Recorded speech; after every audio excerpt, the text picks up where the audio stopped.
एक था जमींदार। वह बहुत अमीर था। उसके पास किसी बात की कमी नहीं थी, बस एक बात को छोड़कर। वह बहुत गुस्सैल स्वभाव का था। किसी ने उसके चेहरे पर कभी हंसी नहीं देखी थी।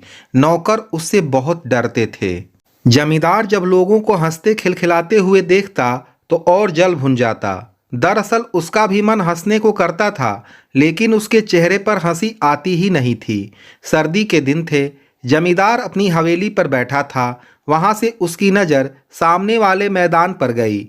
वहां एक फटी पोशाक पहने एक अजनबी बड़ी जोर जोर से हंस रहा था। जमींदार उसे देखकर हैरान रह गया।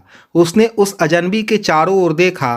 वहां पर आसपास कुछ भी ऐसा नहीं था जिसे देखकर हंसी आए। फिर वह व्यक्ति क्यों हंस रहा था? जमींदार को बहुत दिमाग लगाने पर भी यह बात समझ नहीं आई। आखिर उसने अपने नौकर को बुलाया। नौकर अजनबी के पास पहुंचा। अजनबी उसे देखकर भी जोर जोर से हंसता रहा। नौकर बोला, भाई हंसते ही रहोगे या यह भी बताओगे कि तुम हंस क्यों रहे हो? तुम्हारे पास रहने का घर नहीं है, तन पर पूरे कपड़े नहीं हैं, फिर भी हंस रहे हो। कमाल है, इतनी गरीबी में भी कोई कैसे हंस सकता है? वाकई बड़ी हैरानी की बात है। उसकी बात सुनकर अजनबी बोला, भैया दरअसल मैं हंसने की कोशिश नहीं करता, बस हंसी अपने आप अंदर से निकलती है और मैं हंसने लगता हूँ। नौकर बोला, अरे तुम बिना बात भी हंस लेते हो और हमारे जमींदार को तो हंसी की बात पर भी गुस्सा आता है। मुझे बताओ ना, किस बात पर हंस रहे हो? जमींदार ने तुम्हारे पास मुझे यही जानने के लिए भेजा है। यह सुनकर अजनबी हंसते हुए बोला, बात तो मैं तुम्हें बता दूंगा, पर यह नहीं कह सकता कि मेरी बात सुनकर तुम्हारे जमींदार को भी हंसी आ जाए, क्योंकि हर व्यक्ति को अलग अलग बातों और कारणों से हंसी आती है। नौकर के बहुत जोर देने पर अजनबी बोला, ठीक है, मैं तुम्हें बता ही देता हूँ। रात मुझे एक सपना आया था। मैंने देखा कि मेरे सामने थाल में ढेर सारे लड्डू हैं। जैसे ही मैंने लड्डू लेने के लिए हाथ आगे बढ़ाए, वे मेरी आंखों के सामने से उड़ गए।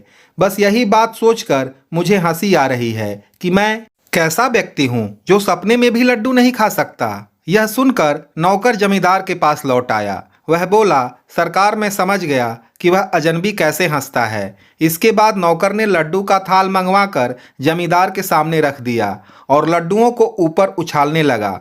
फिर वह मालिक से बोला, मालिक आप इन लड्डुओं को देखते रहिए और हंसते रहिए। वह अजनबी भी यही सोच सोचकर हंसता है कि सपने में लड्डू उड़ते हैं। नौकर की बात सुनकर जमींदार ने उसे एक जोर का थप्पड़ लगाया और बोला, यह क्या बकवास है? नौकर अपने गाल को सहलाते हुए बोला, मालिक उसने तो अपनी हंसी का यही कारण बताया था। यह सुनकर जमींदार चुप हो गया।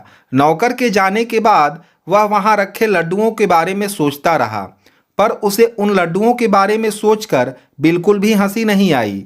आखिर अकेले में जमींदार ने सबकी नजरें बचाकर उन लड्डुओं को उछाल कर भी देखा, लेकिन उसके चेहरे पर हंसी नहीं आई। जमींदार और परेशान हो गया। वह अजनबी रोज वहां आकर जोर जोर से हंसता और जमींदार उसे देखकर कुढ़ता रहता। एक दिन जमींदार ने अजनबी की शिकायत राजा से कर दी और कहा कि महाराज मुझे हंसी नहीं आती, पर गांव में एक गरीब अजनबी मुझे दिखा दिखा कर हंसता है, उसे इसके लिए दंड दिया जाए। राजा ने उस अजनबी को बुलवाया। अजनबी आते ही बोला, महाराज एक दिन मुझे यह सपना दिखा कि मेरे सामने लड्डुओं से भरा थाल है, लेकिन जैसे ही मैंने उन लड्डुओं को खाने के लिए उठाना चाहा, वैसे ही लड्डू उड़ने लगे। बस यही सोचकर मुझे हंसी आती है कि मैं सपने में भी लड्डुओं को नहीं खा पाया। अब इसमें मेरा क्या दोष है? अजनबी की बात सुनकर राजा ने एक लड्डुओं का थाल मंगाकर अजनबी को कहा कि आप जी भर के लड्डू खाइए और आज से राज दरबार में ही काम करिए। हमें ऐसे कर्मचारी की जरूरत है जो मुसीबत के समय भी हंसकर काम करे। यह सुनकर जमींदार दंग रह गया। कहाँ तो वह अजनबी की शिकायत करने आया था और कहाँ अजनबी के दिन ही फिर गए। अगले दिन उसने देखा कि वही अजनबी उसके घर के नीचे खड़ा हुआ उसे बुला रहा है।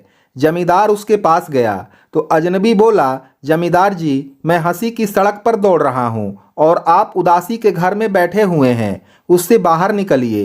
हंसी मन से निकलती है।